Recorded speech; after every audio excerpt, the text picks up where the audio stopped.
saying than what you're doing. One of the main reasons we don't stick to the habits we'd love to adopt, or permanently give the heave-ho to the habits we'd love to lose, is that we focus on taking action, which is important, but we don't get on board emotionally and mentally, which is more important. Then, when our new habits get challenging or boring, a favorite pastime of most habits thanks to the fact that they're so repetitive, we abandon them for something easier, or something more fun, or something that offers more immediate gratification, or something that tastes really good with ketchup on it.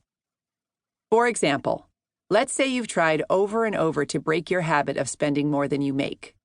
You've got a well-paying job, and you put part of each paycheck toward your credit card bill and a little into your savings account, and you carefully map out your budget each month.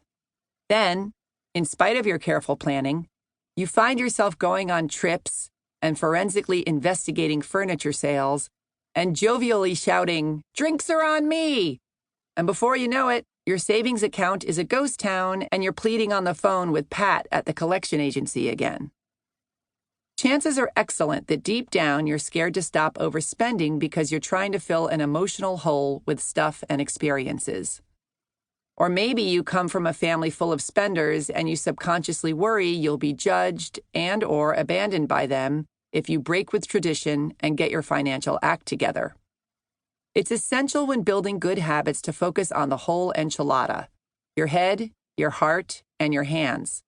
Otherwise, the meditating stops, the fingernails start being bitten again, your calm, sober repose at yet another passive-aggressive family gathering turns into, "All right, I've had enough. Who wants to play tequila truth or dare?" My hope is that this book offers some fresh perspectives on proven habit-forming processes and helps you dethrone whatever obstacles you've allowed to lord over you in the past.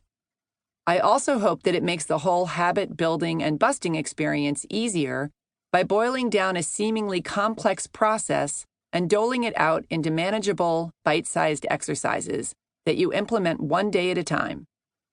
I want you to get rolling and figure out which tools work best for you so you can start seeing real results, the kind of results you've yet to behold, that actually stick around.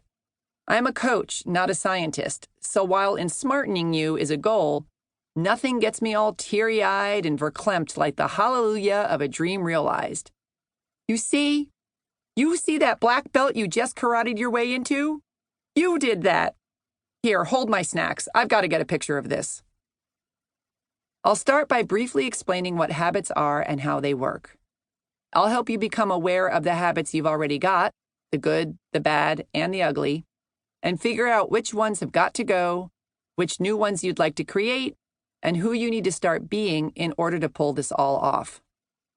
I'll also get you good at setting no-nonsense boundaries so you can alert your tribe and yourself that your needs are now a priority, that you're creating the space, emotionally and physically, to allow yourself to fully flourish, and that yes, this being good at setting boundaries thing is a habit you're going to keep, perhaps amid the indignant screams and protests of all those who are being booted out of first place.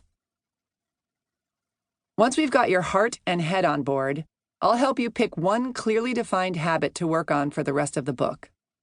I'll walk you through a powerful 21-step process to either anchor in your new habit or permanently banish an old one, depending on what you choose. Ideally, you'll take the process day by day over the course of 3 weeks in order to keep the beast of overwhelm at bay, give your new habit time to take hold, and keep the work as interesting as possible. The goal here is to have an interactive experience. I want you to hit the ground running and start becoming the person you're excited to become while you're listening to this book, instead of just becoming someone who now has a lot more information about what habits are, or who understands the science behind how habits work, or who knows how it feels to fall asleep with a book about habits lying on your face.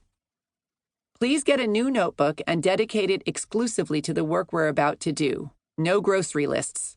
And start cultivating your new habit with a clean slate, focusing on the exciting new life that awaits you, as opposed to letting failures you've experienced in the past cloud your confidence. Who you desire to become is not only available to you, but you're meant to become this upgraded version of yourself. Otherwise, you wouldn't have the